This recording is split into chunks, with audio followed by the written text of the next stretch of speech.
Hey, I am doing a list review. I'm still in Canada, as you may tell. I still have the same background I did on my last video. Um, I have a small break before I'm going to go out for a run this afternoon. It's Sunday, not much to do when your work only starts on Monday, right? So I've been looking through lists, and this one was sent to me by Simon.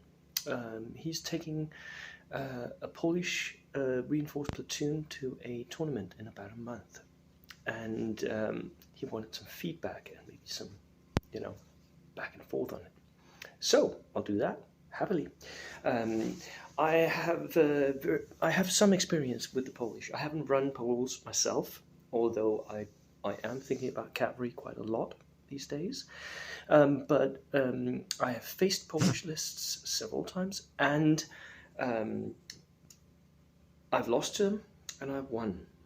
So I know what works. And we actually brought a Polish list to the WTC, the Danish team did.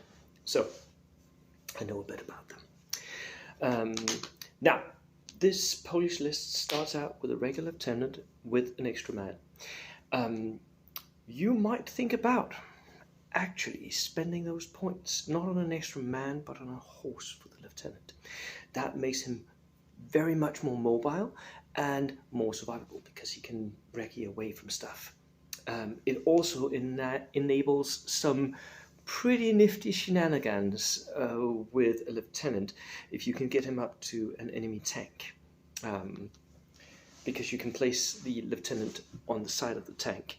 If the tank shoots at him, he'll recce away, and as long as he's there, it can't turn. So that is it's a bit of a gamey dick move, but it's really fun if you can get him up there. But it's difficult to do that, and it's dangerous. So that's one little thing that might happen if you can get the lieutenant to go on a horse. Then we have different cavalry sections. We have a regular section with 8 men. They have lances. Oh, you do have the 2 men in the HQ section mounted on horses. Good on you, Simon. Nice. You can do that trick. 8 men is a good size. You can go lower, but not with regulars. You need those dice when you get into close combat, and that is what you want, because you're not going to use your carbines. You're going to use the lances, right? So you need the cavalry to be able to charge. You need them to go up and be in combat. And if you need that, then 8 regulars is about the size you'll need to go. You can go down to 6 if you're going veteran, but this is sort of what I would aim for as well. We have another cavalry section, exactly like the first. I like it. We have 3 cavalry sections like the first, I think. Let me just check. Oh, now it gets interesting, doesn't it? Right, we have 1, 2, 3, 4 cavalry sections of 8 men. All of them regular. This is good. What happens when you have that many cavalry sections is that they sort of, if one fails, then the second one can move up and do the charge for them. So it's good to have redundancy. I do not believe that the next few bits are a good idea, but I'll get back to that. I like your cavalry sections. I like that you placed your lieutenant on a horse as well. This will work out well. They're really hard. Remember to string them out behind cover so that you get the full cover. And remember also that cavalry is infantry, which means that they're not vehicles. So when you're behind a linear obstacle, it doesn't matter how much of the model is actually covered by that cover. You don't need 50% of the model to be covered in order to gain the cover save. This sounds weird when I say this because it's very counterintuitive when you see that horse and well, basically only the lower legs of the horse is covered. Everything else is out in the open. You still get that hard cover for that wall you're behind. And that is because you are an infantry model. You can't go down, that's the only thing, but you are an infantry model, you're not a vehicle. It's only vehicles that need to be covered more than 50% in order to gain cover saves.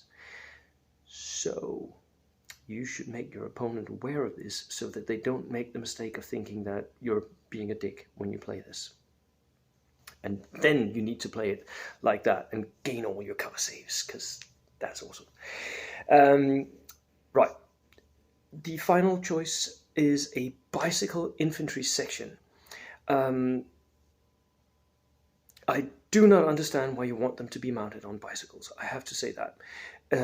It seems like a waste of points. They're regulars. You have 9 men. No, you have 10 men. One of them with a BAR. That I like. That's perfectly fine. But why the bicycles? You don't really need them. They are not going to go up. What is going to move forward towards the enemy, that will be your cavalry. Save the points for the bicycle. Use them on something else. That's my advice. Yes, that will bring them up quicker, but you don't need them. And you have the BAR. You're going to run at 24 to 36-inch range to the enemy. That is the golden area where you want to be with this unit. You don't want them up. You want them on your back line. Then you buy a machine gun. That is not worth the points. It is not. You can make it work. It can sit on an objective, just pointing out, shooting. It's just not worth the points because it's fixed. And it's very vulnerable to snipers. Mortar, medium mortar, regular. Does it have a spotter? Let me just check. Yes, it does have a spotter. Perfect. That's good. I like it. We saw it at the WTC. We saw it at the Danish Nationals. This is a fan favorite. It's really meta. It's really good. It's everywhere. Maybe an auto-include. I've been having different discussions about what is auto-includes. This is one of the units that I think maybe is an auto-include, unless you're running something that's completely outside of the realm of having arty. The medium mortar is really good for the points. It is. A sniper, the Polish marksman, pretty good. An anti-tank rifle. I am not the biggest user of anti-tank rifles myself, but I know people who use them, and they are pretty good for what they do. Remember, pins on a tank is just as good as actually killing that tank. So you don't need to reserve it for soft skins. You can just shoot the tanks. The Bofors 40mm. If you're good at using this, it's an awesome weapon. I have been really messed up by people who were really good at using this, but I've also seen people who are good players fail miserably with this, and that's because you're locking down one line. You're shooting down that line. The rest is just, it's not there, right? So it becomes very focused. I would spend some of the points that you're saving on the machine gun and buy maybe a howitzer instead, medium howitzer. Yeah, it's just better. Armored cars, the TKS Tankette, it is brilliant, especially with the autocannon.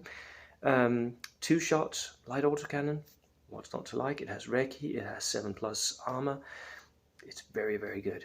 The Tankette, and it's very, very small. It's really, really low, so you can hide it behind almost everything, which is extra good. And then Simon is bringing a 7TP tank, which has 2 turret-mounted machine guns. Depending on your meta, you might find that you're lacking in anti-tank capabilities, so you might find that another tank might be more beneficial simply because it has an anti-tank gun. But this is pretty good darker. You can split fire. It's 8+ vulnerable, so it's not a steward, definitely not, but it's cheaper, so it's pretty good. So yeah, depending on metas and what's going to come, and I'm assuming here that it's a single generic platoon that you guys are bringing for this tournament, and if that's the case, I think this is okay. Then we have a field car, and you don't need this field car.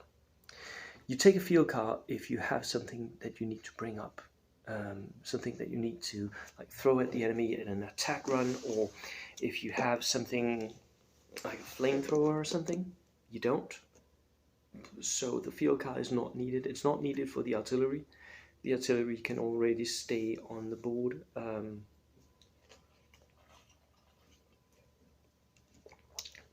All artillery now gets a 6-inch move into the board, so you don't need it to bring it on in first wave either. I think you could just cut this out, spend the points.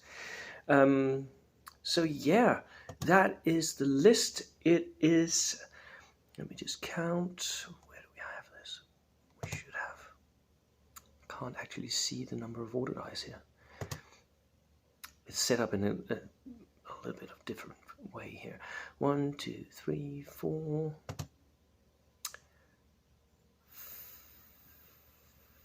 5, 6, 7, 8, 9, 10, 11, 12, 13, 14 order dice. 14 order dice is pretty good. And if you're following my advice, you're cutting down on a few of them and bringing in something else. So it's a pretty good number, 14 order dice. I like that. That should do well, I think. Yeah, that was my feedback, Simon. Let me know what you're going to do, and good luck. Cheers.